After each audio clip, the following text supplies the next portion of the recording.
Howdy, folks. Happy Monday. I am your host, S, the most, S, Liz. And I am joined, as always, by my handsome, harboring a fugitive, humorous Okay, I was co-host, wondering Martha. if you're gonna say humorous. Yeah, I thought of something that I wanted to say, but I realized I didn't actually know if I knew how to pronounce the word. Humble. No. Um, There but welcome to the best Raw podcast you're gonna get on this goddamn show, the Pinfall podcast. Sorry for stealing your introduction, but I'm just so excited. I have a new light. And you look beautiful. Do you think it looks good? Meanwhile, DG Games is complimenting my sweater. Thank you, DG Games. I bought a whole ass lamp.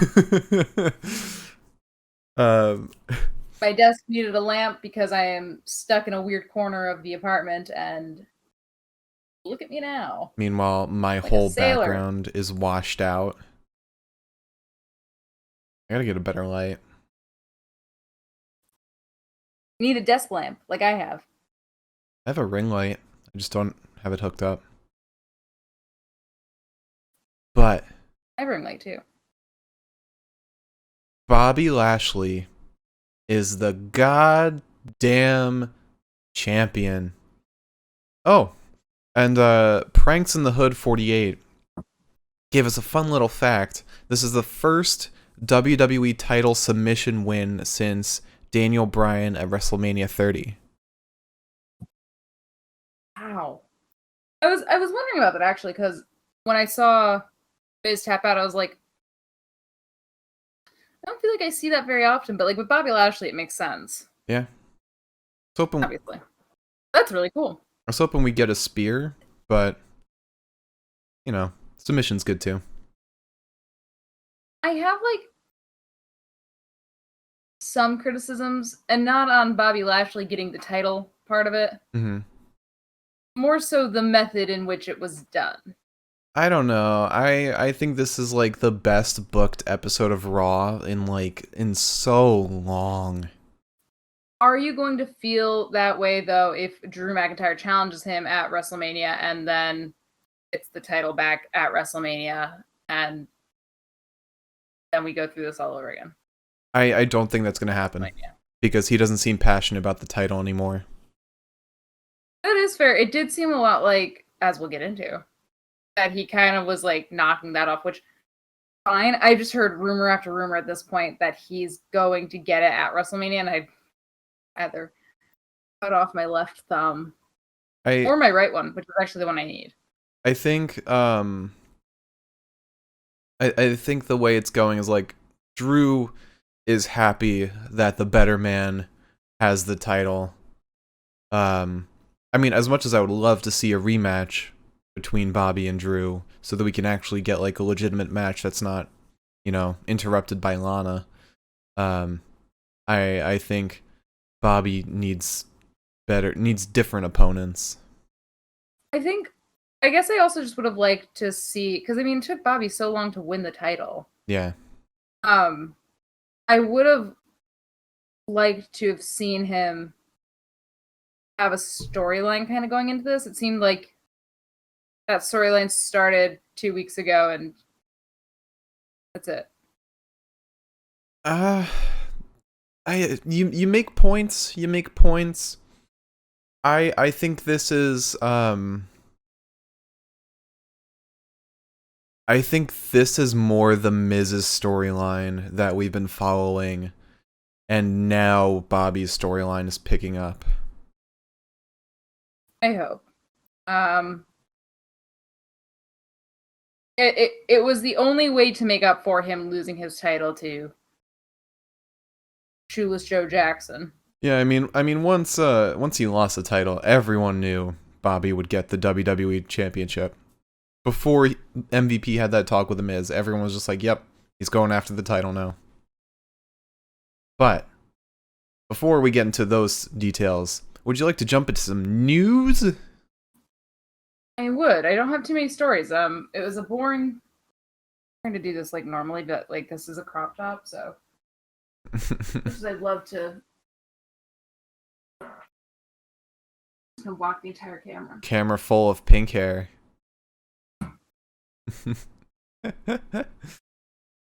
The news. All right, let's see. Yeah.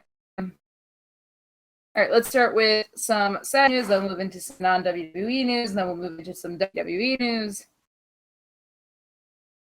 Alrighty. So first things first.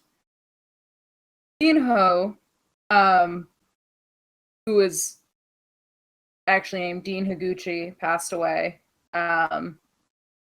He was a former WWF Tag Team Champion. He passed away at age 80. Actually, it was a former WWE referee who kind of broke the news. Which I thought was interesting. But apparently he passed away due to CTE from playing football, which is a sad way to go. Oh, yeah. But best wishes to his family. Just thought we should note that, as we often do. I also have a piece of news if you want me to just throw it in at any point. Depends. What category does it fall under? Has to do with New Japan. You can throw that in after this next story. Gotcha. Coming up after this story, our co-host Mark Cameron will bring you a story of his own. Just call me newscaster. That I'm joining Undisputed Era. I'm replacing Adam Cole. Adam Cole super kicks you out of absolutely nowhere. Purely because... Just a boot in the camera. Just because I'm now a member of UE. You say "what up" 3 times in the mirror in a darkened bathroom, Adam Cole super kicks you.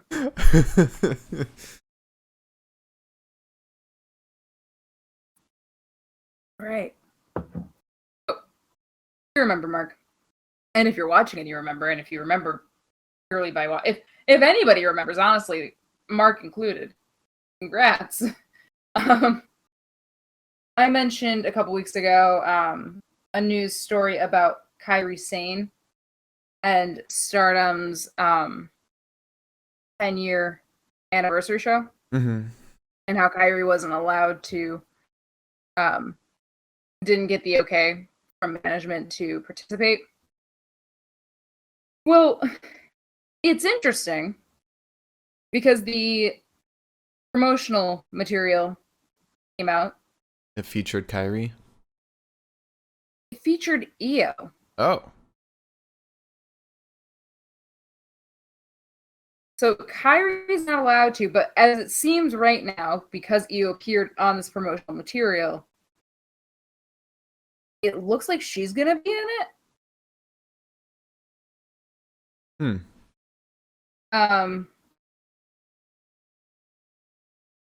At this point, it is...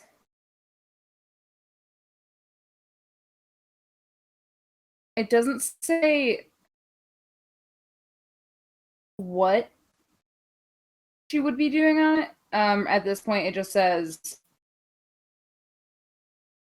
The only thing that I can see it working for is because there's AZM versus Natsupoi for the High Speed Championship. Donna Del Mondo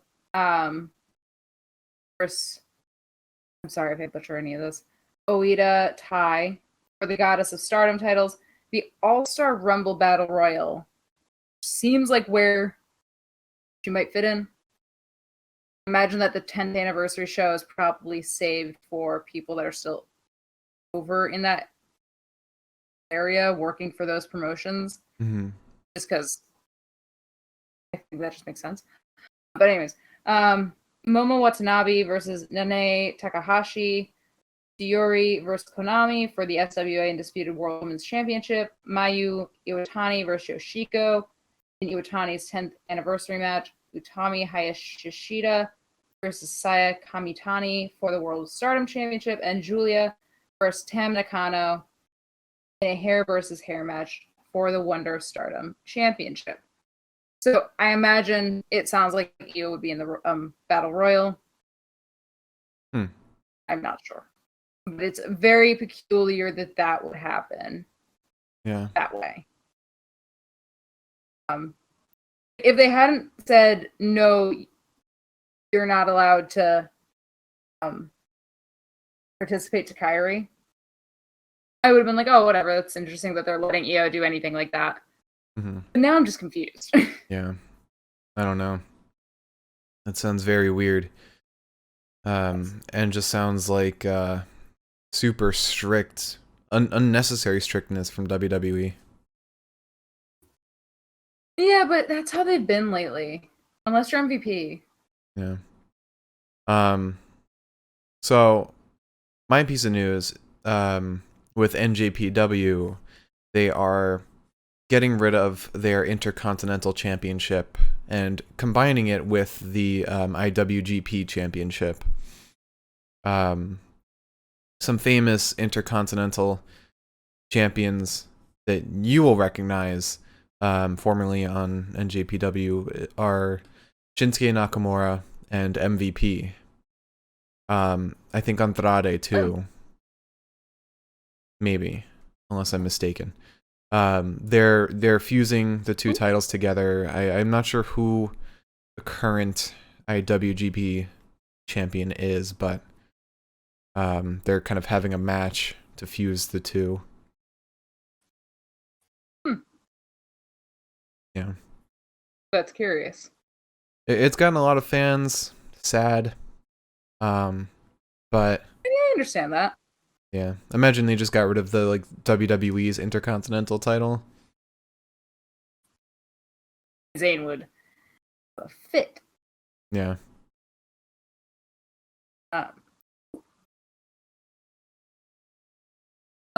So looking into some WWE news. Let's talk about the comings and goings of people, and then we'll talk about a trademark. Let's talk about that first, actually. The WWE trademarked a little something something for Mr. McIntyre. Mm-hmm. They trademarked the Scottish Warrior, or Scottish Warrior in all caps.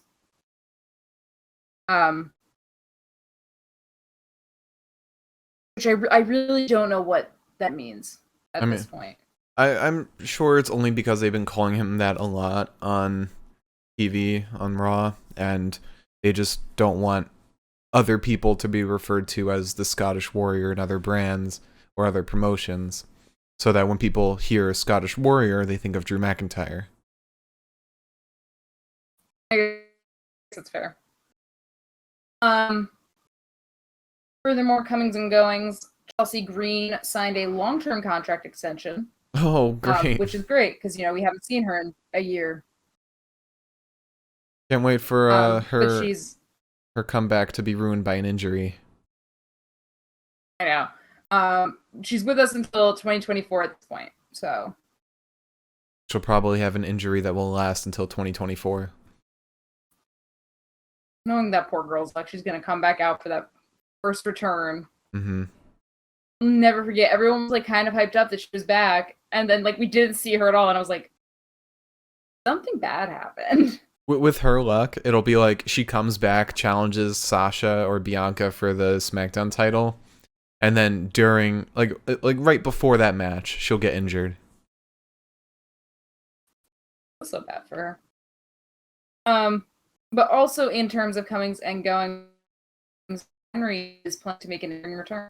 Who is? Mark Henry. Oh, really? Yes. Mark Henry said that he plans to return, was planning to make an in-ring return sometime in the next 6 months. That doesn't necessarily mean... Okay, well, I don't know if that means anything as far as WWE is concerned. An in-ring return could mean anything. I don't know if he's still signed a contract with the WWE. But knowing how things have been going, find out 2 days before he signs with AEW. Maybe. I don't know. They might have him come back to have like a thing with Randy.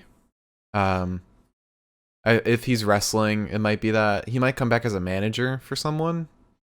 But he's been losing a ton of weight, so I mean, if he comes back, he'll be coming back in better form than ever. Let's see. How old is he? Pin it up. Mark Henry. Or trust a man with 2 first names. Hey, he's a Gemini. June Gemini, which is kind of useless to me, but still. He's only 49. He's younger than Dustin Rhodes. That's what I mean. Mm-hmm. That could be cool. Yeah. I'd be down for it. Especially if he comes back as a manager, I feel like that would be really exciting. Helps. I just wanted to get like one good hit on Randall. Yeah, definitely. Just come back, even if it's backstage during a promo. Some punch on Randy. Yeah, I think it's what he deserves. Mm-hmm. I think because this news section is pretty short today, I just wanted to share an article I saw about The Rock, who listed all of the injuries that he sustained during his time wrestling. Apparently, this is his words: 4 knee surgeries, a torn quadricep off of his pelvis, a torn adductor off of his pelvis, triple hernia surgery, an Achilles tendon, complete shoulder reconstruction, 3 low back disc herniations, and 2 low back disc ruptures. Wow. In case you couldn't smell what The Rock is cooking, it's Broken a massive body. bill to a surgeon. Yeah, that's also what he's cooking. So yeah. Also, one you want last. to move on to the matches? I do just want to say one last thing. Flair. I don't know if you know who Maki Ito is. She was. You do? Okay. Isn't she like a pop star / wrestler? Maybe. I know she's Japanese and she's been part of the AEW Women's Eliminator Tournament. Yeah. John Silver's been like in love with her. And Yes. She recently said her farewells because she won't be appearing on AEW anymore because I think her time in the tournament's over. Unless she's signed full time. And John Silver is torn up about it. But she just blocked John Silver on Twitter. That's the news. That she blocked John Silver. It's funny, I've heard a couple criticisms from people about it because first of all, it's like this massive tournament, which is really cool, but it's a massive tournament that they have on their YouTube channel. It's not like being done in any sort of pay-per-view setting. It's partly on their YouTube channel. I mean, some matches. Well, no, it's because they tried to get it on one channel. I forget which channel they tried to put it on, but I think they stuck it behind a paywall, and were trying to just like really exploit the event. And so Tony Khan just said, "Fine, we're just gonna put everything on YouTube." Right, but the thing is, it's like you've hyped this whole thing up so much, and you're not even like putting any aspect of it in a pay-per-view format. Well, no, and on top of that, it's not. Okay, so before you say anything, these are people who are watching AEW that are saying these things. Yeah. So I assume that they have the best knowledge of what's going on. And on top of that, apparently it is confusing as shit to follow along with. Like, yeah, because just in terms of like the rankings, it's like split up between channels. Like they have part of it during Dynamite. They have part of it, I think, like the like another part of it in like this like dark room. I think this is like the stuff that's put on YouTube. It's sort of the Japanese side of it, where a lot of the Japanese wrestlers are performing. because they can't really afford any venues right now, given circumstances. But that's where they're putting the stuff on YouTube, but half of it is going up on Dynamite. Right, but again, it's like this massive tournament, and you're not putting any of it on like a pay-per-view. Yeah. When you have pay-per-views, like I can understand why, like, the Heritage Cup with NXT UK wasn't on a pay-per-view because NXT UK cannot have pay-per-views right now. Isn't the finals going to be at Revolution though? Just like NXT has like their Dusty Rhodes finals at pay-per-views. Again, I have no clue. All I know is that the people that have been complaining about this are people that have been watching it and that watch AEW regularly. So I don't think that they'd just be complaining about absolutely nothing if there was nothing to complain about. With that said, I have a complaint. I bought these earrings. Right? No. You tell me how those go in my ears. Like, like those like ticket guns that you use at like a retail store? Yeah. Which we know very well. I feel like I need that.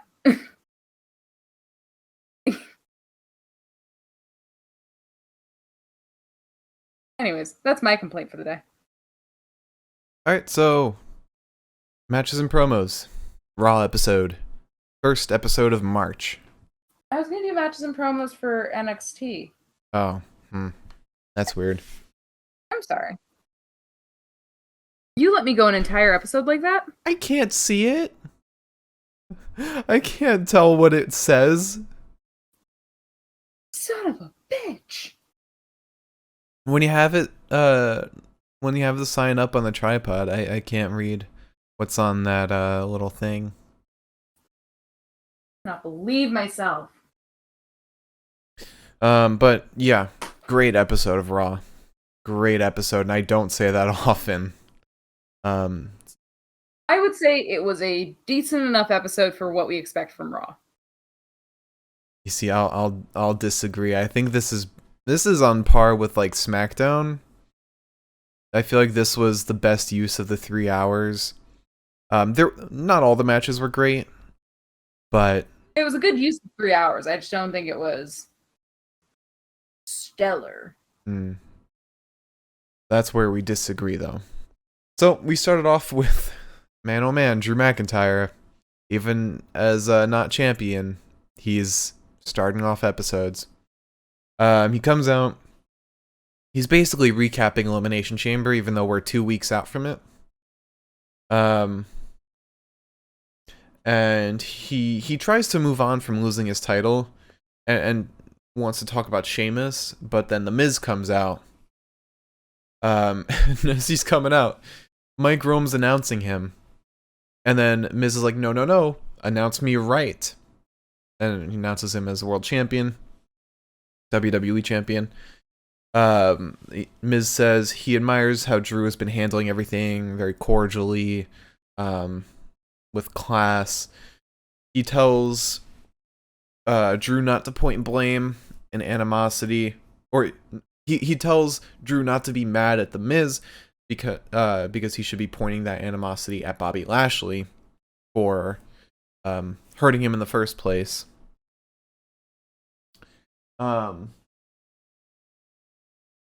Drew tells The Miz that he'll have to deal with Bobby himself. Or Miz will have to deal with Bobby himself, not Drew handling Bobby. But then MVP... Oh no. Miz says Drew is more... Sorry, I'm like all over the place. Miz says Drew is more deserving of a title match than Bobby. And then Drew just responded that he'll claim his time when it's right. Those were words that I just said. MVP comes out. MVP says nothing's going to change the fact that Bobby will step in the ring with The Miz tonight. And he gives Miz... He says that The Miz's match with Bobby will begin at 9 p.m. exactly. I'm sorry. I feel like I'm on crack today. Nice. Sheamus then comes out, says that it's okay, Miz. It seems like Drew doesn't give a damn about anyone but himself. And then Drew and Sheamus just start brawling. And then It's funny that you. Go ahead. I was just gonna say that's funny that you're all over the place because I feel like shit. So I'm just like, I'm not here.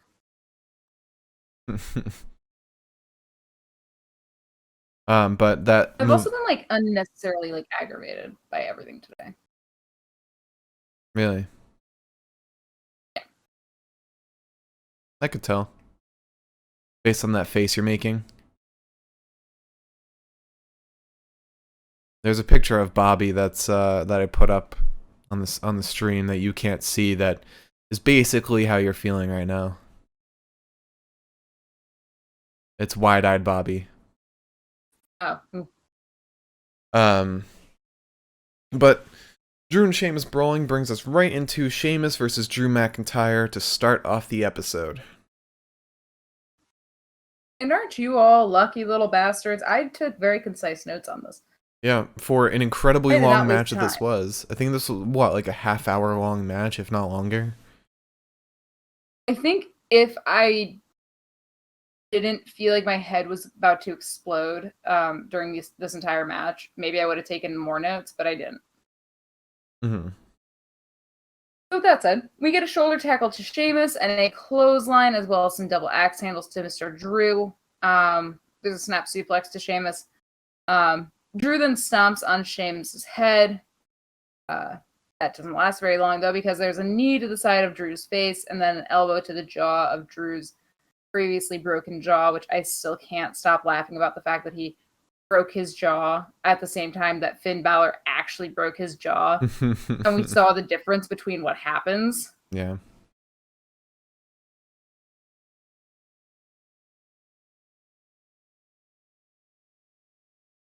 I just realized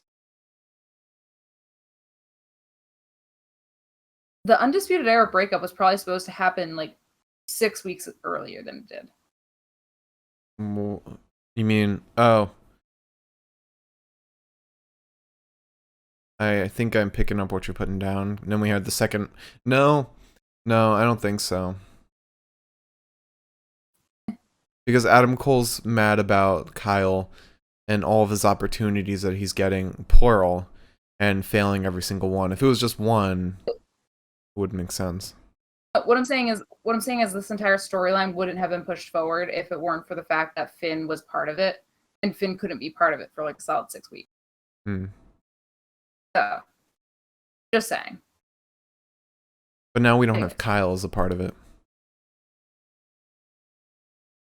Well, I mean, but the Band-Aid's been ripped off. Now we just have to have Adam Cole screaming about God only knows what for 6 weeks. 4 to 6 weeks. So. Anywho. So we then... Drew runs Sheamus into the ropes and then punches him through the ropes, and then we get 9 beats to the bottom. After that, Sheamus tosses Drew out like fucking yesterday's trash. Sheamus looks like he also wants to get his 10 beats in, but Drew sends an elbow into his into the back of his head, or back into his head. Sorry. We get a brogue to McIntyre on the apron, sending him all the way out to ringside again. Sheamus starts sending elbows into the neck and shoulders of Drew when we come back from the commercial break. There is an Irish curse backbreaker to Mr. Drew, and then a double knee drop to the jaw of Mr. Drew. Drew gets up. We get clotheslines to Sheamus and overhead suplexes. Drew then throws the small of the back of Sheamus into the apron, throws his back into the post, and then throws the small of his back upside down into the announce desk. It was kind of grody. Made me a little stressed. Drew then drops Sheamus into the announce desk again. He goes up top once they're back in the ring together, and he hits a flying clothesline off onto Sheamus. Sheamus does the weird little thing that Drew does where he threw his legs over the ropes to pull himself up. And then Drew kipped up, and I said, you guys are ridiculous, and I hate this. Drew meets Sheamus on the ropes and smacks him up with a class cow kiss. Then we get a superplex, and both men are just kind of fucking. broken at this point. We get a white noise to Andrew. Sheamus wants the Cloverleaf submission, cannot get it. We get a Future Shock DDT instead onto Sheamus. Sheamus rolls away from an attempted Claymore. He pulls Drew's head against the ropes. We get a white noise to Sheamus. That was crazy. And then that was kind of ridiculous. But then we get an Alabama slam to Mr. Drew McIntyre, who looks like the soul has been sucked out of him.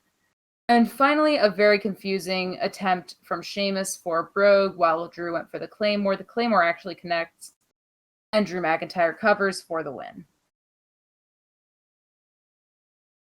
God, I feel like shit.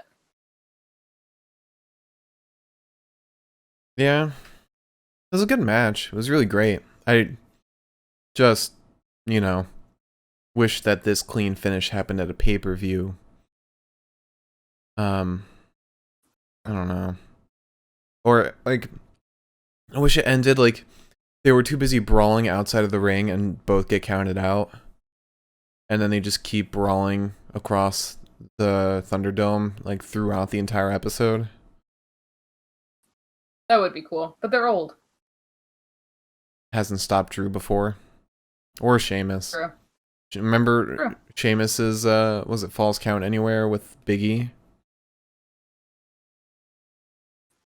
That was a fucking match. Yeah.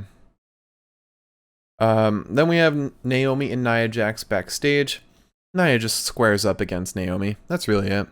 Just gets in her face. Calls it that. And then we have Naomi versus Nia Jax. Yes. Naya lifts Naomi, who punches her midair. We get a shoulder tackle that flattens the piss out of Naomi. Naya then drives her face first into the canvas. Naomi drives Naya's head into the buckle. And then we get a bulldog to Naya. Finally, Naya lifts up Naomi in a bear hug, sort of. She then headbutts her once she slips free. Manages a Samoan drop onto Naomi and then choke slams her for the win. Mm-hmm. Very quick match. Yeah. Shows Naya as a force to be reckoned with, even though we already knew that she was. I'm not sure if this is helping establish something with Lana and Naomi, or if it's supposed to establish Naya and Shayna for Wednesday's match. I think it was supposed to be that. You think that? Because we really didn't get much interaction between Naomi and Lana. And since they're so new as a tag team, I think that's what we need for their thing to progress. Yeah. Then we have Bobby and MVP coming out. Because it's 9 o'clock. Miz is supposed to be facing Bobby, defending his title. But Miz's music plays and he doesn't come out. And we cut to backstage. Miz is bending over in pain. He has some kind of cramp. Adam Pearce comes in. And then Bobby just storms out of the ring. Charges after Miz. Miz says that he needs more time. He's not feeling great. And then Bobby comes in, grabs Miz by the throat.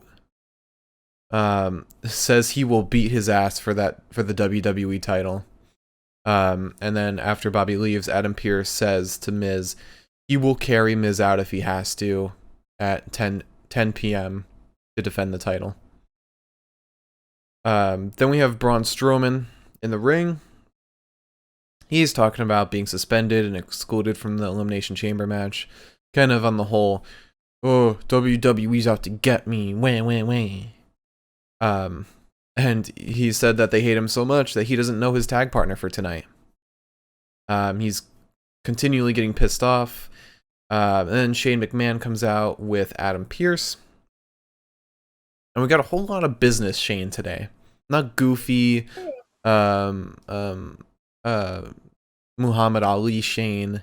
This is Shane, who's very much, general manager. Shane says he's going to try and use communication and conflict resolution to help out Braun. And that's what this tag team match is going to be all about. And he says that who better as a tag team partner than who the other side of this conflict, which is WWE management. And we're supposed to believe that Shane McMahon is going to be his partner. Even Braun thinks that. And then Shane says, no, no, no. Your tag team partner is Adam Pearce. And Braun's only response is, that sucks. Which, to be fair, I think was also Adam Pearce's mental response. Yeah.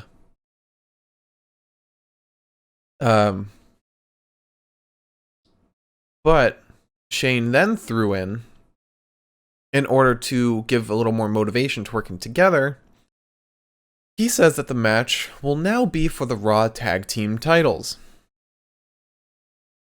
But Braun's happy about this. And he says if Adam Pearce screws up, he's gonna get these hands. And then that takes us right into Braun Strowman and Adam Pearce versus The Hurt Business. I've been liking these. I'd pay someone to explain to me why I had to watch this. I think, I don't know. I think this was enjoyable. I think.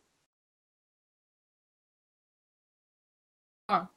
No, what I have to say has to do with the show as a whole, so you go ahead. Oh. I think the problem I had tonight with just about everything was simply that a lot of stuff was really good. Mm-hmm.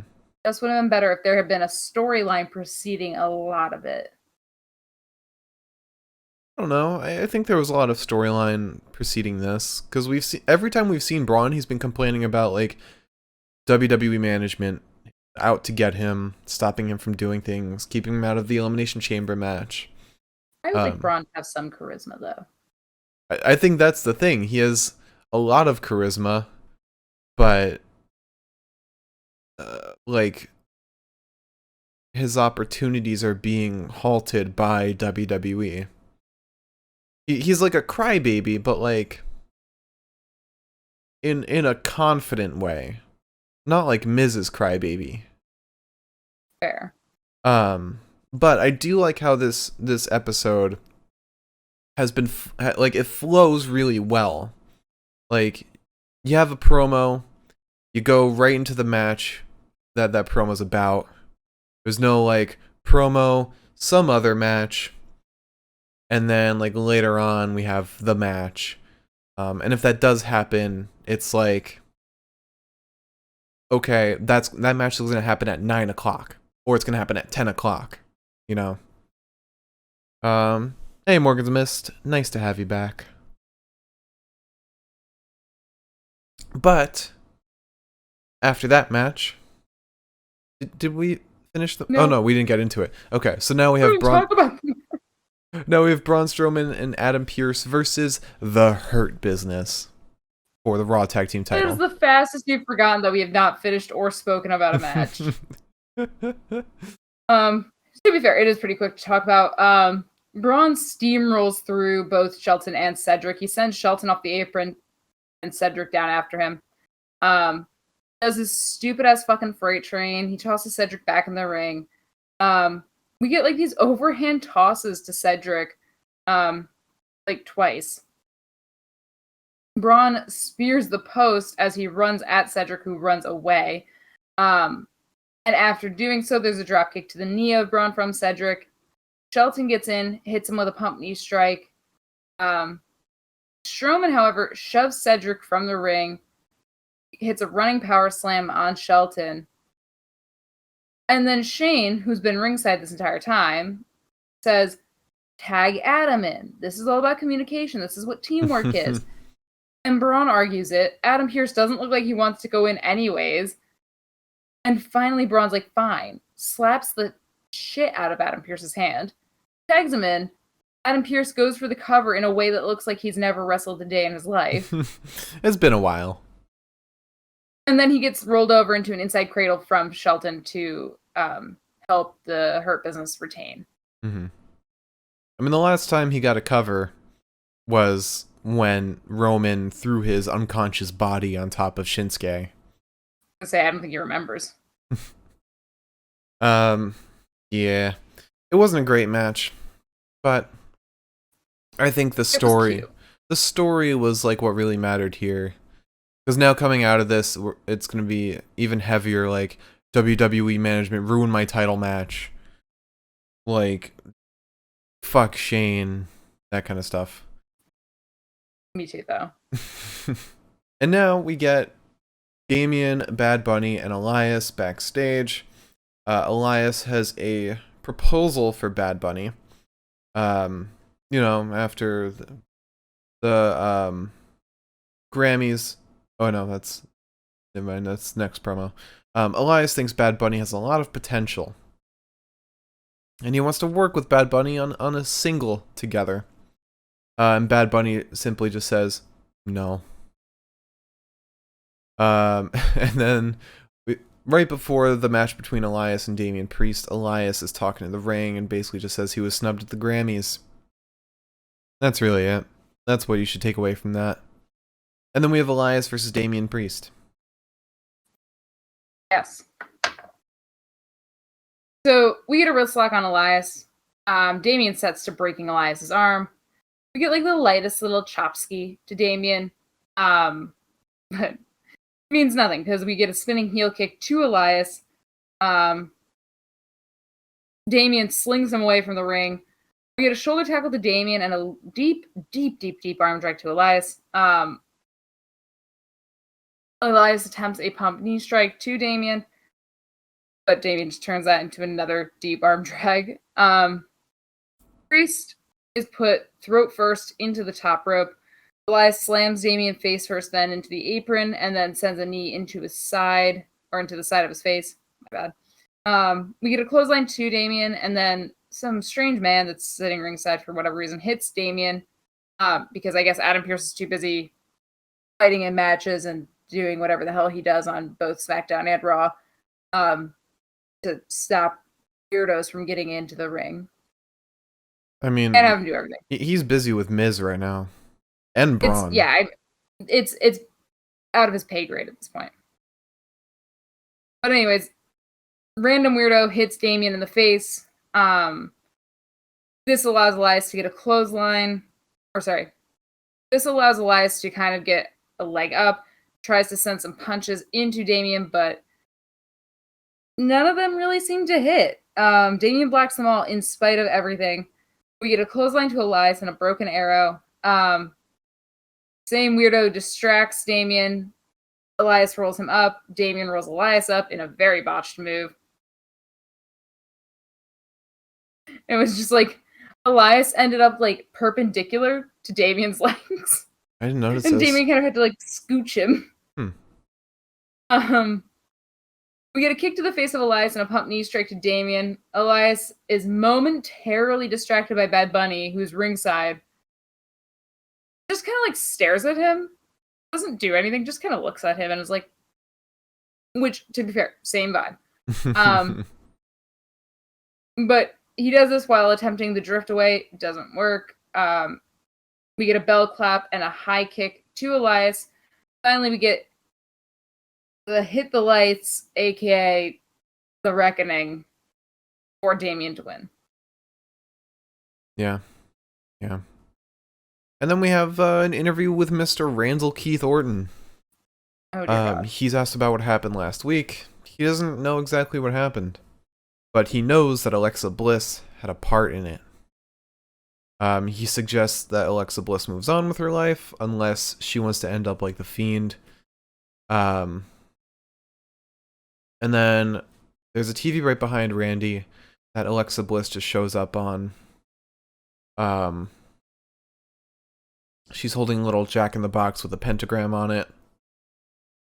And very foreboding. But then we cut to another Randall Keith Orton. He looks like a more demonic version of Randy. I'm not sure exactly what he said besides like he's coming, something like that. And then Randy pukes. Don't know if it's the black stuff or if he just genuinely puked. I mean, to be fair, I'd also have the same reaction if I saw 2 Randall Keith Ortons. Mm-hmm. I think that'd be a little stressful for me as well. Also, Morgan's Miss said, "Screw Bray. I want Bliss and Orton at Mania." I actually think that at Fastlane we're gonna get Alexa Bliss versus Randy Orton because we're supposed to get that. I think at Rumble or something. I think we'll get. We were supposed to get Bray versus Randy. Oh right. But I think we'll get Alexa Bliss and Randy at Fastlane, and then Bray will come back at Fastlane to bring us Randy versus Fiend at Mania. I just thought it was an interesting turn to have sort of the return of the Fiend, but as Randy. Yeah, it kind of it's exactly what happened with Braun. Now there's a second Braun. Yeah. Well, but the thing is that we never got that confirmed. We assumed that. We assumed that there was a second Braun? Yes, we did. No, because at the Swamp fight, there was Braun, and then second Braun comes up to Braun and punches him. Yeah. And we never found out which Braun made it out of the swamp. Right. I think what's going on is we have all right, everyone put on your tinfoil hats. It's my time to start, speculating the Bray Wyatt Fiend storyline like I always do. What's talked about a lot with the Fiend and Bray is that his victims are so like they're easily beaten because they fear him, and like fear is what the Fiend preys on. That's why Goldberg beat the Fiend so easily. And this is a lot of headcanon stuff. And this second person manifestation is fear. Like, that's when Braun started fearing Bray, and now we're getting Randy fearing the Fiend, even though he doesn't want to show it. He very much fears him now. He fears Alexa, especially since we're seeing the effects like that puke from last week. I do kind of wish that they'd be like, well, Braun's not doing shit right now. Like, what if Randy and Braun could, like, at least have like a promo together where they're both like, so what the fuck happened to you? Yeah, that'd be pretty cool. Because like you've got 2 guys who had the same experience. Why don't you like put them together? They should do that. They should, but Braun's too focused on hating WWE right now. And then right after Randy pukes, that brings us right into The Miz versus Bobby Lashley at 10 p.m. sharp. And right before the match starts, we have The Miz coming out. He wants to talk before the match starts. He's kind of squaring up with Bobby, but he wants to say some words. He says that this isn't the stage for Bobby. He thinks that Bobby should win the title on the grandest stage of them all and wait till WrestleMania. MVP just says to the ref, "No, we'll do it right now." And then the match starts. He said, "Start the intros. We'll do it right now." And I was like, yeah. God bless you, MVP. Mm-hmm. Am I covering this as a match? Yeah, go for it. Okay. Bell rings. Miz is scared. Miz jumps out of the ring, grabs the belt, and leaves, while Bobby Lashley doesn't go after him. Correct. There was a big part of me that was just like, Bobby, go! You can catch up to him. No, if that's the case, Bobby would have been counted out too. True. I mean, I don't know how he didn't see that coming, but also like, I'm glad that like this whole storyline today was just so well done, because they could have easily, like, if it was true Raw, they would have been like, all right, next week we'll have another match for the title, But no, like, this was very much Shane being like, we're gonna have another match tonight. It's okay. And Yeah, they made it the honestly, main God event. bless Business Shane. Yeah. And MVP too. Well, MVP is always business MVP. Yeah. Right after that, we have Bobby Lashley, Shane McMahon, and MVP backstage right after Miz runs away and gets DQ'd. Shane said he won't let it slide. There will be a championship match tonight. And MVP just shouts, "That's bullshit." MVP saw my post online. He said, Liz wants me to swear loudly. Let me do it. And I was like, for me? Thanks. Shane, MVP suggested that Shane strips the title from the Miz if he doesn't show up, or if he runs like he did. And Shane said he'll consider it. And then MVP says, "And if you strip him, you're gonna give the title to Bobby?" And Shane says, I'll consider it. I'll consider it." And then we come back to the ring. We have Charlotte Flair talking in the ring.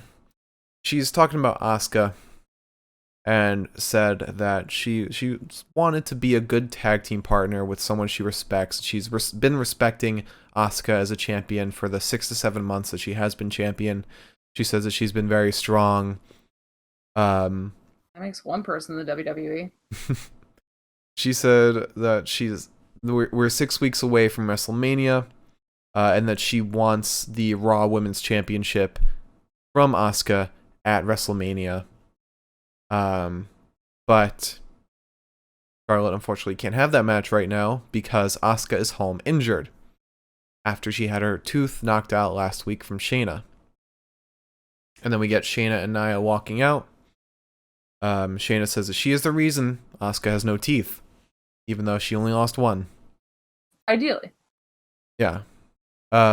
She said her and Naya are the most dominant force in WWE right now. And that they should be the ones with the title. Shayna thinks Charlotte just needs some help.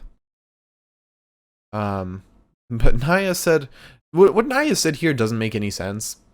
She said that Charlotte shouldn't have sent her father home. Instead, she should have sent herself home. It didn't even make sense in the terms of the conversation. Right. There was a point in time where it may have made sense, but Naya didn't choose that time.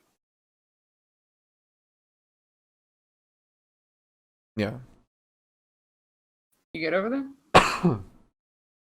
Yeah, I'm good. Now it says it will more likely be Shayna or Naya against Asuka when she returns for the title. And then Charlotte just starts attacking Shayna, and then in that Naya attacks Charlotte. And yeah, as Morgan's Mist mentioned, Charlotte was being attacked and attacking while with her robe on, feathers going everywhere. It was great. It was great. And then we have Charlotte Flair versus Shayna Baszler. Sort of like a goth Big Bird. Yeah, like a goth Big Bird. Perfect. It is interesting because it looked like we were kind of getting face Charlotte for a while there while she was paired up with Asuka. Mm-hmm. But now it looks like that's done. Yeah. That had its run, and now it's over. Pack it up, everyone. Charlotte's a heel again. So Shayna versus Charlotte, the most disappointing match in my most humble opinion of the night. You think so? Yeah. Not Naomi versus Nia Jax, or Retribution versus Lucha House Party and Riddle. Considering I forgot that Naomi and Nia even happened. I mean, I think that a lot of the short matches were kind of bogus. Yeah, I was happy to see Damian fighting somebody that was an Angel Garza, so that doesn't count for that match, but I don't know. Anyways, so Shayna slams Charlotte down. She starts manipulating her arm. We get Basler sent face first into the canvas. Some low kicks to Charlotte, and then a back body drop to Shayna. We get the Flair chops, a chop block to Shayna. Charlotte then takes a shot at Naya, who's on the apron. Shayna tries to roll her up at this point. It doesn't work. Charlotte attempts the figure 4, but Shayna sends her from the ring with a kick. Charlotte then sends Naya through the fucking stairs. And then we get the Kirifuda clutch before Charlotte takes Shayna's knees out and hits her with the natural selection to win. Yeah. I mean, I don't remember I don't remember a single thing that happened in this match. Like, you were explaining all of it and I couldn't remember like what it all looked like. But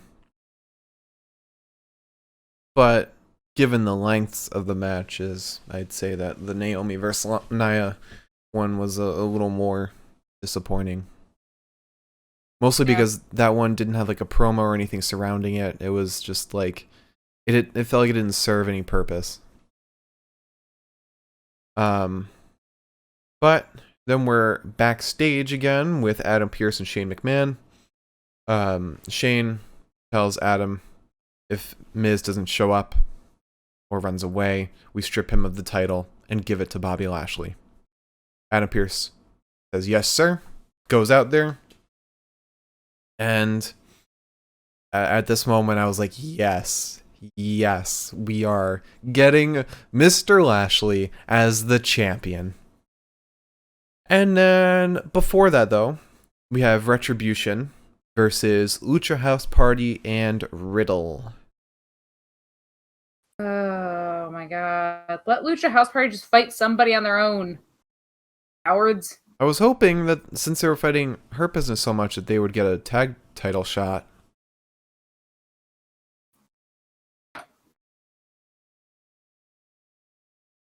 Anyways.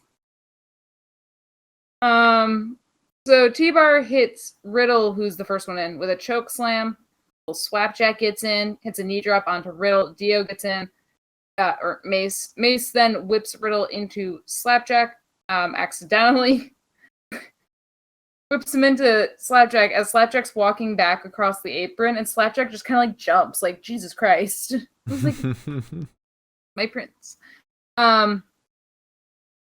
He then slams him down. T-Bar gets in with a backbreaker on Riddle. He lifts Riddle, and Riddle kicks him in the face. It's Lindsay in. Mace gets in. Lindsay goes off the ropes onto Slapjack. Grand Metalik gets in. Grand Metalik goes up on Lindsay's shoulders and hits an elbow drop on Mr. Slapjack to win.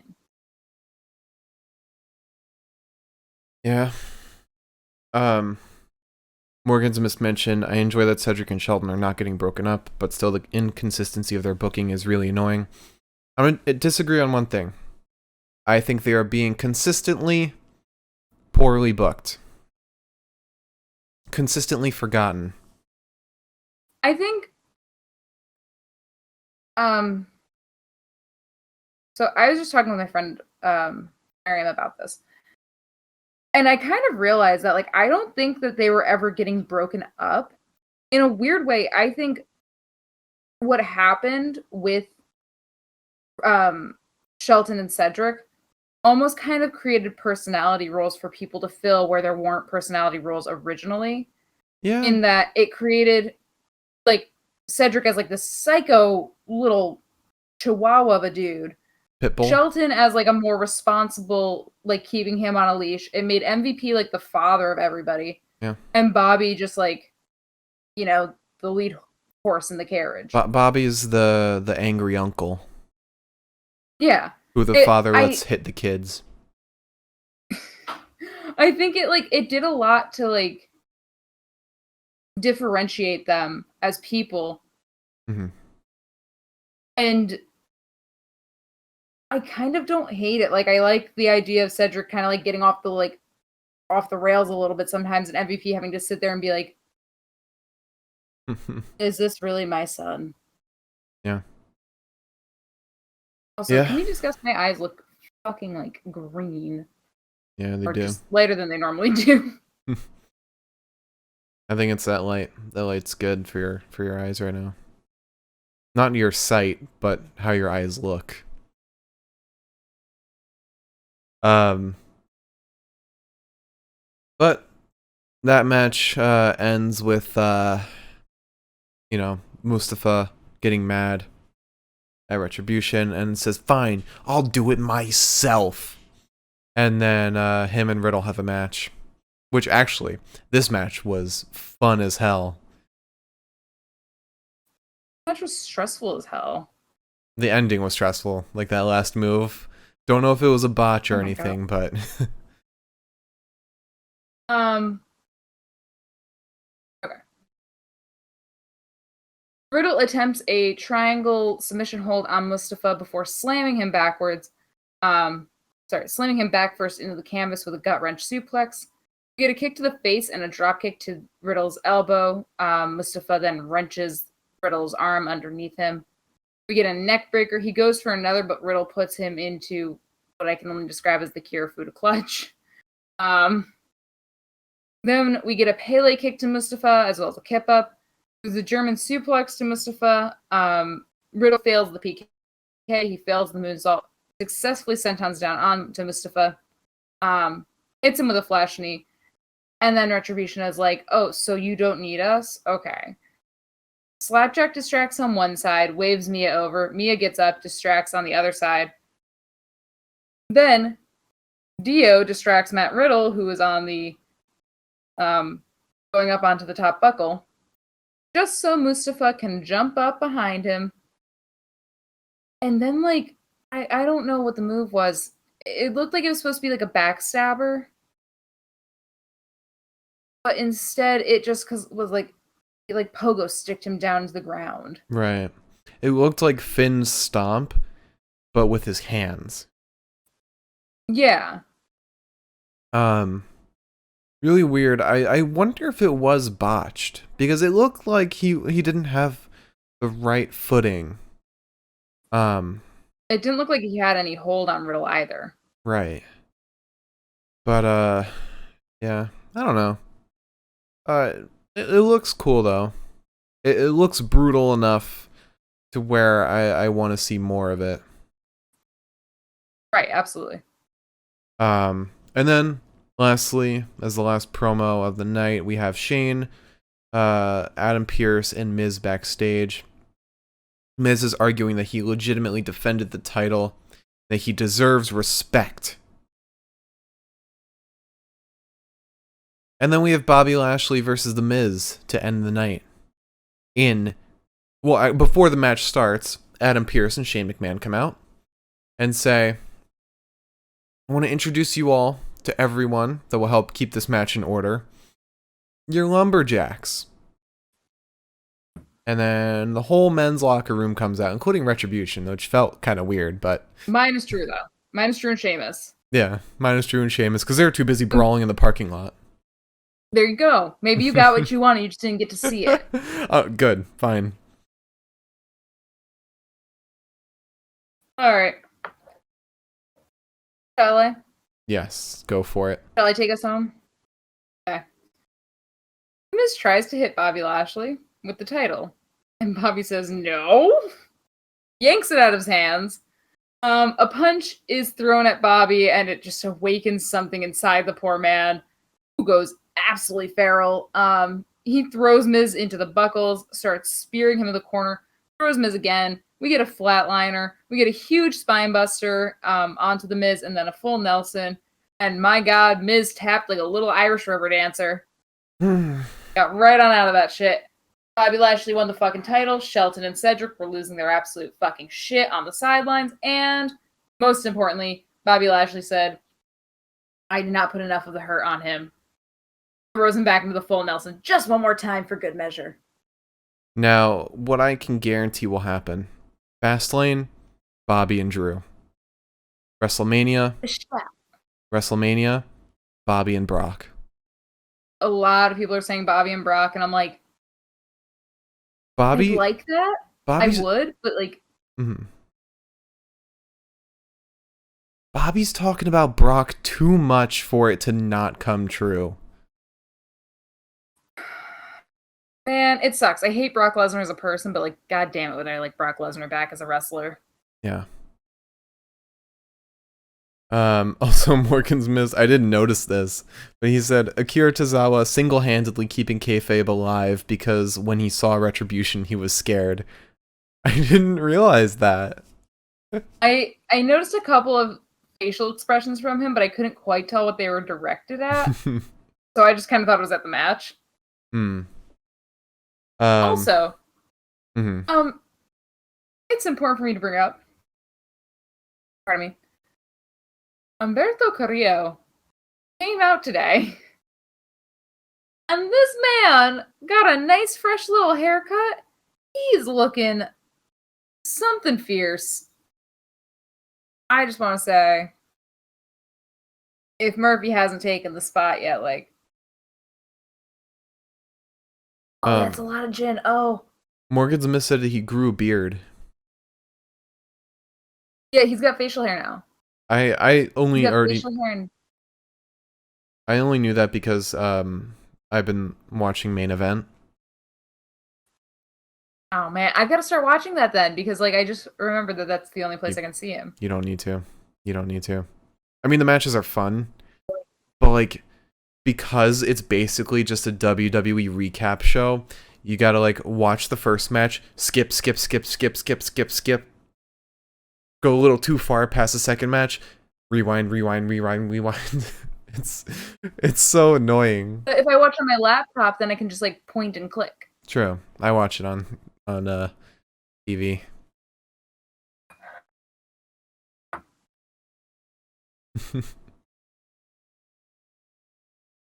Somebody owns a TV. We both own the same TV. So bests of the night? Yeah, if you can say it. I don't want to. Alright. I'm shocked that, and actually, let me say this after I do that. Knock on wood. Shocked that we have not lost connection yet with the way the wind is. I also want to say that this will probably be one of the most difficult bests of the night for me. All around. I don't know who to pick for anything. But anyway, so we started off with, regarding promo of the night, we started off with Drew McIntyre in the ring. We see Miz come out, MVP, and Sheamus. This was fun. I like where they're kind of taking Drew right now, at least based on where this promo is guiding us. It's taking us a path where Drew doesn't necessarily want the title anymore. He has other focuses. He's kind of happy where it is. I could also see them taking the storyline with Drew where Miz kind of goads him into going after the title from Bobby, saying like, or I don't know, I feel like there's something with Bobby that's going to be like, oh, you didn't win against the champion. You just beat the Miz. So like, fight Drew so you can prove that you're the champion. And I feel like that's what's going to lead us into Fastlane. But as far as this promo is concerned, I really liked it. I liked that it ended with a brawl between Sheamus and Drew, going exactly where I wanted the story to go. It was great. Then we had Naomi and Nia Jax backstage. That was weird. I don't know why we just got a weird face-off. We had Bobby and MVP backstage. Oh, no, Bobby and MVP in the ring when the match was supposed to take place. But Miz is keeled over in pain. This was great. Seeing angry Bobby's always great. Then we had Braun Strowman talking in the ring, which leads into Adam Pearce being his tag partner. This is pretty good. I'm interested where they take Braun. I'm not sure what the end game is. Who suggested it in the chat? Oh, Morgan's Miss suggested that Shane will jump off of Braun for his WrestleMania spot. This is why I don't like Shane. Fair enough. He always builds up to these weird moments, these weird matches. Shane may have some faith in him. Yeah. Perhaps misplaced faith, but faith. Yeah. Same. Yeah. After that, we had a promo with Damian, Bad Bunny, and Elias. That was pretty good. Great use of Elias. Then we had Elias talking in the ring before the match. That was whatever. We had Randy's interview, which was very weird, very interesting. I like that they're kind of tying this in with Braun's story, at least with the whole clone thing. Really cool. I'm very interested to see where they take it. But if it's anything like the Braun storyline, it won't go anywhere. Then we had Bobby and Shane and MVP backstage. This was great because we got MVP shouting bullshit. We had some sternness from Shane. This was great. I like the MVP Shane McMahon interactions. Then we had Charlotte in the ring with talking about Asuka, and then we had Shayna and Naya coming out. That was that was okay. I mean, Naya didn't make much sense. This was all just like, oh, I'm going for the Raw Women's title. No, I'm going for the Raw Women's title. No, both of us are going for the Raw Women's title. Yeah. Then yeah, go ahead. Sorry. I was just say that, like, I don't know what to expect of Charlotte now. I'm kind of annoyed with her, and like I know I should be annoyed with her because like she fucked over Asuka so many times. Yeah. And I know it's not her fault that she fucked over Asuka, but she did, and she didn't take any responsibility. She never said, "Oh, I'm sorry that happened." Mm-hmm. Yeah.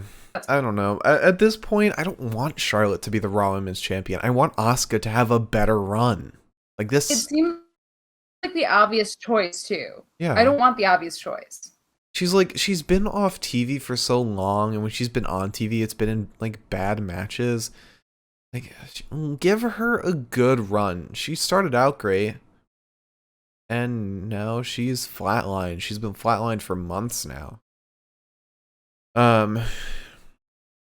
But then we had Adam Pearce and Shane McMahon backstage, where they basically just agree to strip Miz of the title.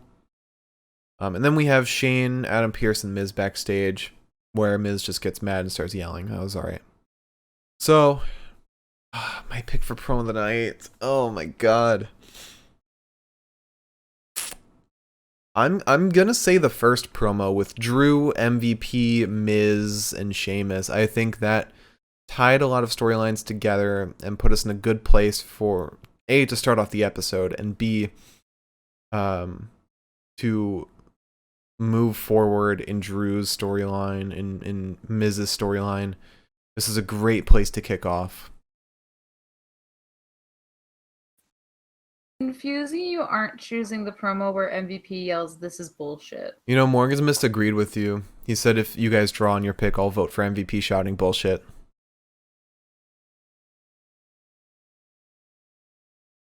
Is that genuinely your pick?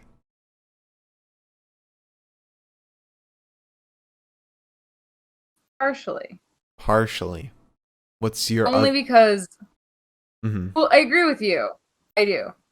But there is a part of me that does agree with MVP yelling bullshit. Primarily because it's like, for a moment, I felt like we were back into like the old days of wrestling where like people were allowed to do that shit. Mm-hmm. Yeah. And like it was TV 14 and not PG or whatever. And it wasn't censored at all. And I think the thing too is it's like, I kind of thought about this because I didn't realize... I didn't think about MVP swearing. I just was caught up in the fact that I wanted him to do it, and then he did it. Mm-hmm. But I was gonna say that, like, how many kids are up this late, like until 11 o'clock on a Monday watching Raw? Yeah, I mean, USA Network has even said they want a more mature program. Yeah, I really think that going back to like the old days of wrestling, at least for promos. Mm-hmm. Who cares? I don't. It's definitely just because they've gotten like criticism that like wrestling's too soft now, and Raw's ratings have been dropping a lot. I think too, it's like if there are kids that are up that late, 9 times out of 10, the parents that care about that shit are the ones who are telling their kids to go to bed at like a very like early hour, like 8 or 9. Yeah. Especially people that are under 14. So like, let my boys swear. And bring Keith Lee back. Where the fuck is Keith Lee? Injured. Impatient. But now that we've decided our promo of the night, let's move on to wrestler of the night. We started off with Sheamus versus Drew McIntyre. I picked Drew. Mostly because of that white noise he did on Sheamus. I love when he uses his opponent's moves against them. It's so versatile. It's so good. I love that he does that. Then we had Naomi versus Nia Jax. I picked Nia Jax because I didn't feel like Naomi really did anything. As much as those single leg drops really just pain me. They pain me so much. So bad. Then we had Braun Strowman and Adam Pearce versus the Hurt Business. I picked Braun because nobody from the Hurt Business did anything of value. Adam Pearce didn't do anything. Braun was the only one. He was the only one. And we had Elias versus Damien Priest. I picked Damian because he looked fantastic. Elias was close, but Damian was 100% my pick for that match. God, I can't talk. I love how you talk. You love how I use words. You're so good at it. Then we had The Miz versus Bobby Lashley Part 1. Picked Bobby. I don't know. Then we had Charlotte Flair versus Shayna Baszler. I picked Charlotte.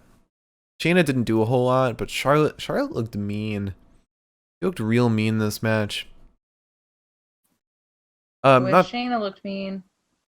God, I hate that. I hate that they've softened her.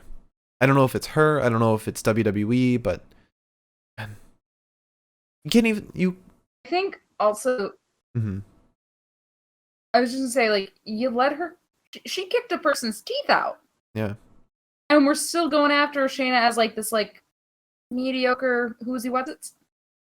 Yeah. I don't even know if you can entirely blame the main roster for that, because when, like, around the Money in the Bank time, she was like breaking people's arms. But plus with USA wanting more mature programming, you would think they would like encourage her to get more violent. But then we had Retribution versus Lucha House Party and Riddle. I picked T-Bar. I don't know why I picked T-Bar. I just did. Then we had Riddle. I don't blame you. I just like T-Bar's moveset. I think he's... Dominic Dijakovic is a very talented wrestler, and T-Bar, he really brings that into T-Bar as well. It makes me wish I could just watch more of Keith Lee versus Dijak. But then we have Riddle versus Mustafa Ali. Mustafa, I think that's how they're pronouncing it. Mustafa. I picked Mustafa. He looks great. He looked fantastic. Riddle looked really good too, but I think that finisher is really cool. If we saw it right, yeah, he looked angry. He looked like how he looked against Ricochet, and that was the best Mustafa. I want to see him wrestle a lot more. I want him in like WrestleMania main event. I feel like he deserves it. Give him the United States title shot. I feel like that'd be perfect for him. A lot of people were saying after the interaction with Riddle, or sorry, not Riddle, Miz and or no, sorry, there were a lot of people were saying after the Mustafa Riddle match that Mustafa is our next U.S. champion, and I said, okay. It would be very ironic, but imagine we get like a United States Retribution title variant that's like all it's black. Just Retribution like symbol. It's an all black belt, no metal, just the Retribution symbol painted on it. That would be sick. Or Mustafa just like is like, no one gave me a belt. Ooh.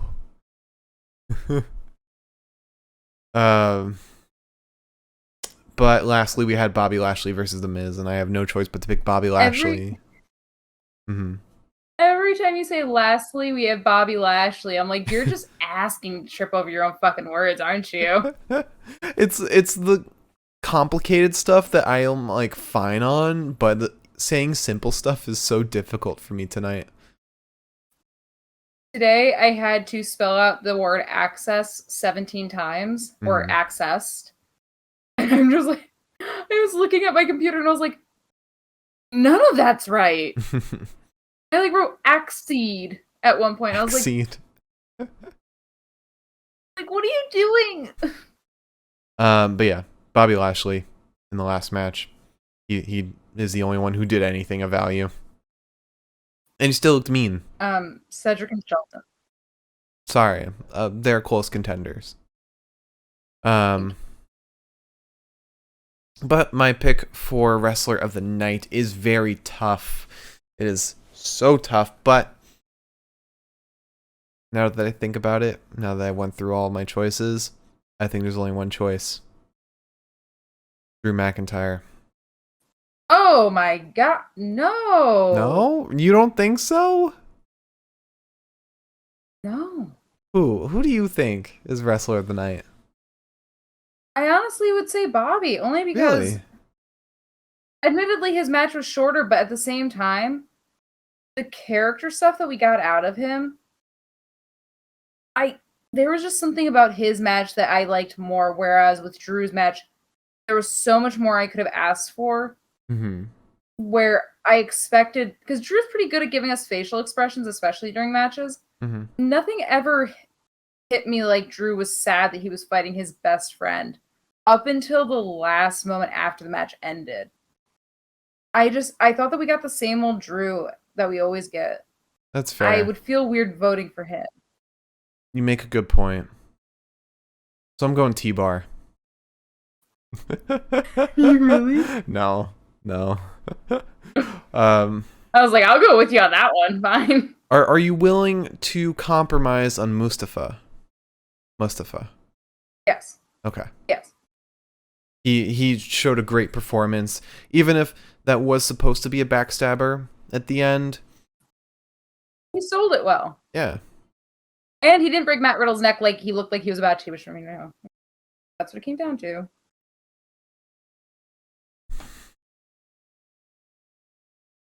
So, now that we've got our Wrestler of the Night, let's talk about our Match of the Night. So we started off with Drew McIntyre versus Sheamus, and you make a good point about the stakes here, and that these are two best friends that you would think would care more about wrestling each other. I didn't even get like a vague like yelling like, this is what you wanted, or something like that. Like,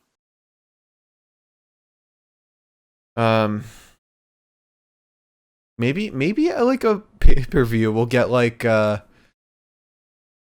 some kind of brutal match. I don't want to say a death match, but like an I quit match. An I quit match where it's just incredibly brutal, and one of them has to like put down the other. It really upset me to watch this tonight, and I'm hoping that we'll get something more, especially because like even the promo leading into the match, not the promo like entirely, but the promo part with Sheamus, even that just fell short for me. Like, I have been waiting for this. I really have been. I kind of thought, well, if Drew loses the title, but this is his next part of his story, then I think people are going to like that. It's going to be more emotional. Yeah. This had no emotion at all. And I was like,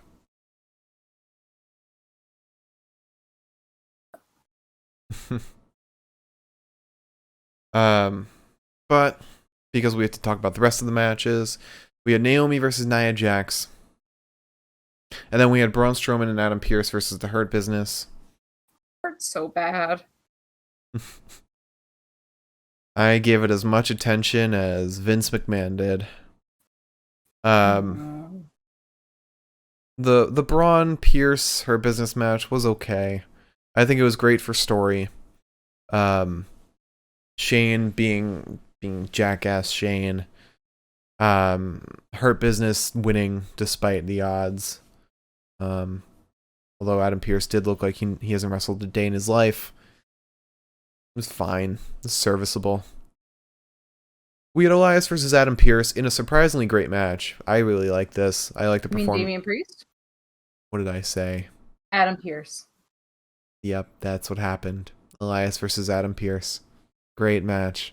I must have fallen asleep. Elias versus Damien Priest. Great match. Damien really showing off his moves. Elias looking fantastic as well. Go ahead. I was gonna say I was actually kind of happy about this because I've been, I don't know, ever since we kind of realized what we realized with Shayna, like just like the way they sanitize people, I was like, I was thinking about it and I was like, well, fuck, I really don't want them to do that to Damian, and like I'm still nervous about it, but I thought about it and I was like, well, if he's not fighting Angel tonight, maybe we've got a chance. And he didn't. So he fought somebody who's a little higher up in the card, just in terms of status. So I feel better about that for sure. Yeah. I like that we're seeing him beat different people. And his broken arrow still looks great. Yeah. Wish he was able to still call the hit the lights the reckoning, but yeah. Thanks, Mia. Then we have Miz versus Bobby Lashley Part 1. Which, I mean... then we had Charlotte Flair versus Shayna Baszler in an okay match. Again, just wish Shayna would go back to being the brutal bitch that she was. Bite somebody, Shayna. Bite somebody. Yeah, break somebody's arm. Remember when she broke Liv Morgan's arm? That was like one of the first matches we watched, and I was like, yeah. Then we had Retribution versus Lucha House Party and Riddle. That was okay. It was alright, whatever. But then we had Riddle versus Mustafa Ali, which was a good contrast. This was a really fun match to watch because both Riddle and Ali give great performances. Ali giving a great character performance. And actually giving Retribution a win for once. He looked like a very capable leader, while Retribution looked like Retribution should, you know, tampering with matches illegally and like supporting their leader. It was great. It was very much in character. It served the story, gave us a little step forward, and was just fun to watch. And also, Reckoning's boots, so nice, fantastic. They were something else. She looks great every day. I don't know how she does it. Then we had Bobby Lashley versus The Miz, for real this time. Electric Boogaloo. Great match, great one-sided beatdown. I just hate, I really hate lumberjack matches because nobody around the ring knows what to do. It looks so dumb if you watch anybody on the sidelines. They have no idea how to act.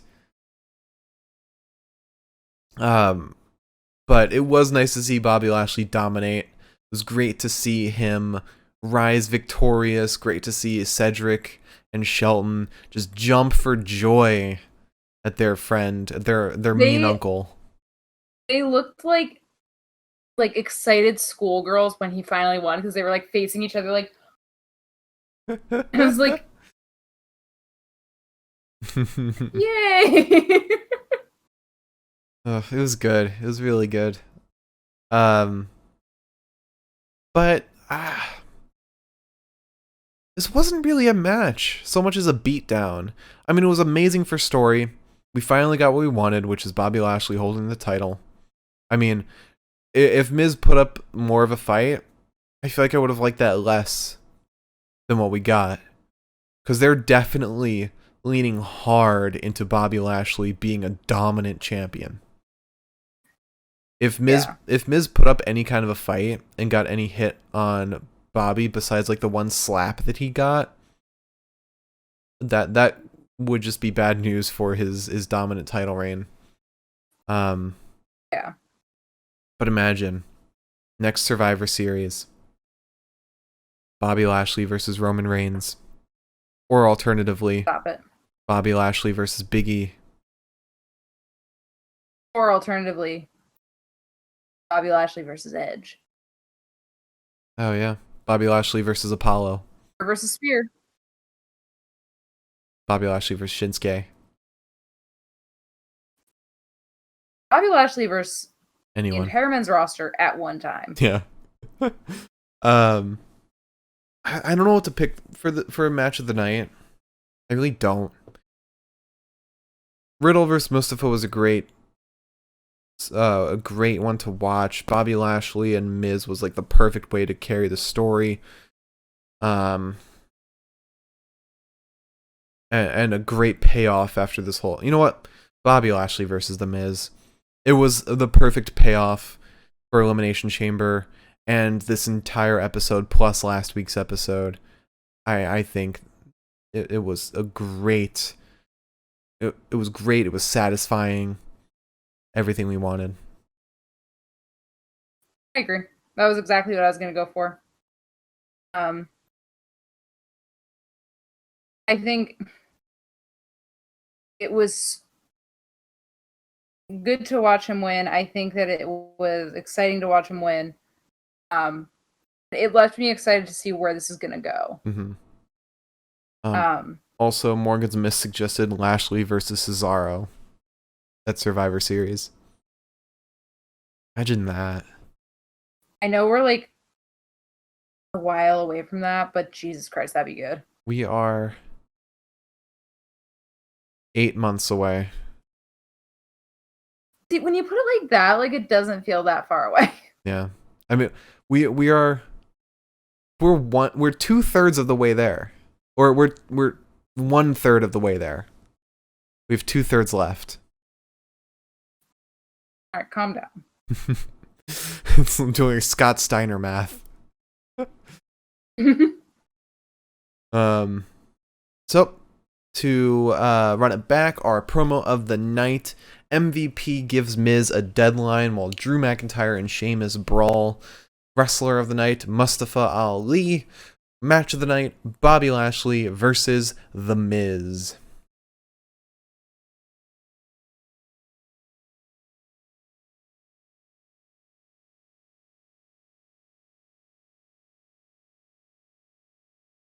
Yeah? I'm gonna close this up. Yeah, maybe. Unless you want to sit here for like 10 more minutes. Yeah, sure. So how's everyone doing tonight? Everybody having a good time. It's so funny to me because I feel like Monday nights, even with today's episode that was like really good. Mm-hmm. I feel like I'm just like, but I know on Wednesday I'm gonna be like, fuck.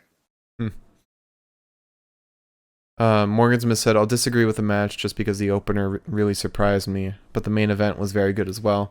The only reason I didn't want to pick Drew and Sheamus was because it didn't really fit the story. Because this is supposed to be a big emotional thing. I thought we were building up to this match at like Fastlane.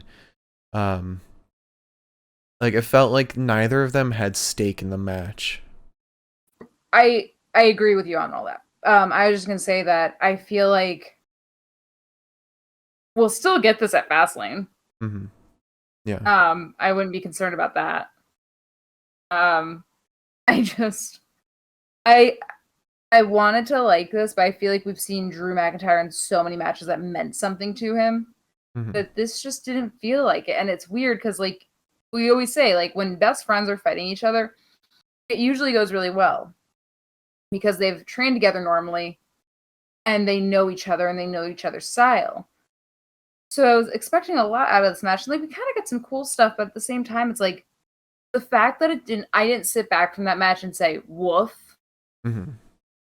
I think that was enough of a signal to me that it didn't hit the mark for me. And also, And that sucks because I really want it to hit the mark. the thing with Drew that like I commend, but it does kind of annoy me a little bit, is when he uses his opponent's moves, because he does that as a sign of, I know your moveset, I know you, so I'm just going to use your move. But how it should be done, I mean, look at me and saying how it should be done to somebody who's a professional wrestler, and what the fuck am I? But I feel like it should be like, rather than use their move against them, he should counter their moves, you know? I feel like that's like good progression. We've seen that a lot from wrestlers. I think AJ Styles does that a lot, where rather than copying a move, he will counter it expertly. Yeah. But Liz, would you actually like to close up the show? Yeah, kind of. Well, I mean, I do. All right. So if you tuned in, thank you so much for tuning in. We appreciate it. We could literally sit on our couch and do this. I say this every single Yeah, time, you but I do just say want to that drive every the week. point home every single time. Hey.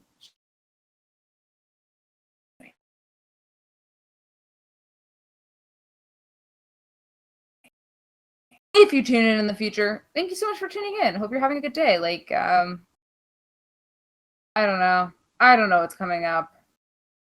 What? Happy St. Patrick's Day. Trying to think into the future. Happy March, by the way. Yeah, let You that say sink that? in. You say that like people like months down the road are going to be watching this on YouTube? Like, oh, I wonder what happened on that Well, one St. episode Patrick's of Day is Raw. like 2 weeks away.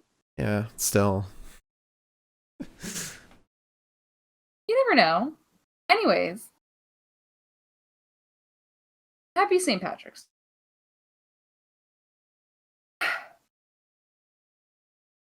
Please tune in on Wednesday for our NXT podcast.